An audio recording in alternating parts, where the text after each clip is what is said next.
In this video, we're going to talk about a few things related to Fallout 76 news. There's been a recent exploit to get popularized, and this is a notable one because it is leading to server crashes and it's doable on all platforms.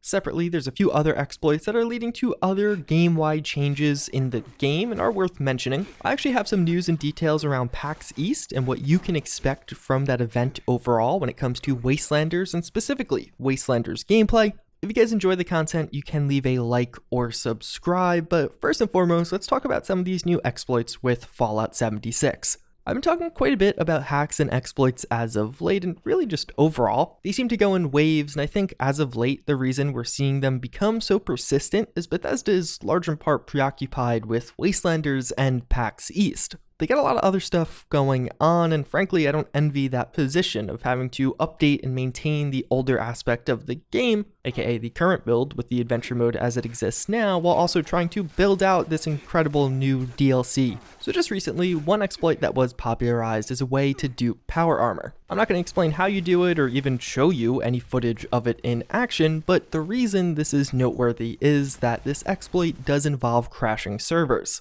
There have been a few people to mention that they noticed an uptick in server crashing as of late, and again, this is on PC, PS4, and Xbox One. It's just an in-game exploit, not using third-party hacks. So if you have noticed that uptick in crashing, this might be why. Now personally, I haven't noticed a huge issue on this, although naturally when it's just 24 players on a server, it's very easy to not have it happen on yours. This really only got popularized over the past day or two, and it seems like Bethesda is at least at this point aware of it, so we'll likely see a fix in the future.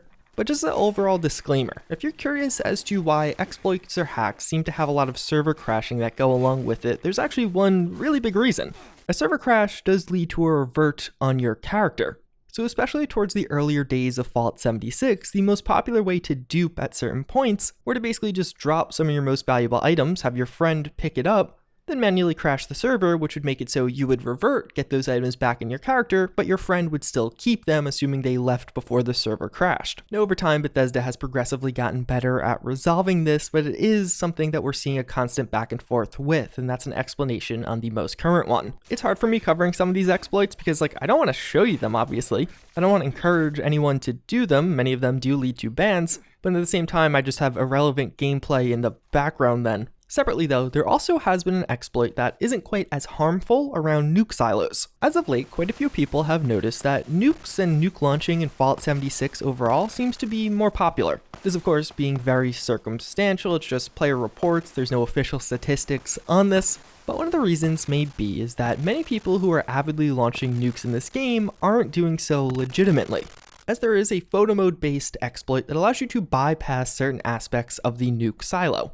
So you don't actually have to clear through and go through the entire process, as lengthy as it can be at times. There are still certain aspects you have to do. You still have to get new codes, you still have to defend the final room, but this just overall makes it a bit easier. And it's actually become fairly popular among those who do regularly launch nukes because it just saves them time. Again, not a huge major issue with the game, and if anything, actually helping out the game in some ways. But this is in fact something Bethesda is aware of, so likely a patch will come at some point. It is an exploit that's fairly old, but only really became popular as of late. But furthermore, it seems like some users in some of these instances have been getting bans for this. We've seen people in the past get bans or some kind of punishment for going out of bounds or bypassing doors when you shouldn't be able to. And now for this kind of stuff, it's complicated because we've known for a while now that Fallout 76 has two separate builds, the Wastelanders build and the Live build. And it seems like several bugs are actually fixed, but they're fixed on the most updated version because that's the one they're really working on the most. And they want to make sure those bug fixes are patched with Wastelanders so they work on release. In the past, we saw how they tried to fix certain things like the 250 DR bug on the Live build, backporting it from Wastelanders, and it just didn't work, leading to more issues. So with stuff like this, they may already be fixed. Bethesda may have preventative measures in for several of these exploits, so they will no longer continue going forward, but now you have this conundrum where they're going to have to put in a bunch of additional effort to get them working on the old version.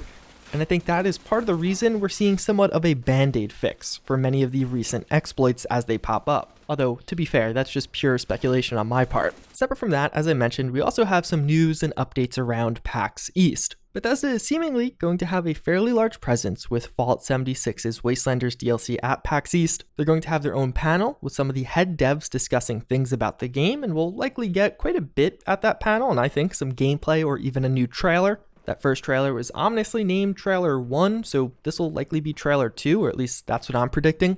But also, there's going to be a hands-on event at this, where you'll be able to actually play Fallout 76's Wastelanders DLC early. So I actually registered for a media slot for this event, and as such, I have some additional information. For the media, they will be 20-minute play sessions. I wouldn't be shocked if the public version is exactly the same. That tends to be how these cons work, although that's not confirmed anywhere. I'm lucky enough to actually be able to play it on Friday, February 28th, and I'm in the first time slot at 1:20 p.m. So I wouldn't be shocked if you actually start to see some impressions on Friday to Saturday, as both people, whether it be media with media time slots or even just the general public, start playing this. But of course also, that 20-minute number is very interesting. It's not clear whether or not you'll be able to record footage or not only if Bethesda will facilitate it, but like if I prop up my camera on a tripod, or if someone in the general public playing props up a camera on a tripod, can you film that and then post it online? But separately, 20 minutes isn't a ton of time. And I do have a fear that a lot of people will try and reach comprehensive conclusions in that 20 minutes or off that just small look. Well, in reality, of course, that isn't nearly enough time to actually get a good idea of what the DLC entails.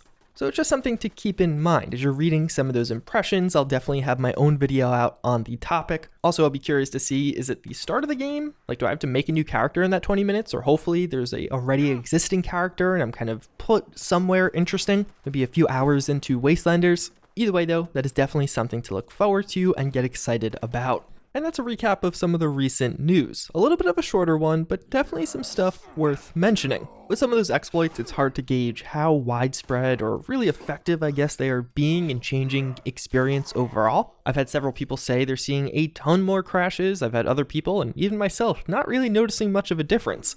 But if nothing else, we are now in the final stretch. In just a week and a half, we're going to probably get a lot of additional information around Wastelanders, whether it be gameplay, a trailer, or even just verbally spoken words. It is definitely something to get excited for. As always, again, I thank you all for watching. I hope you enjoyed this video or just found it informative. But with that, I hope to see you all next time. Later.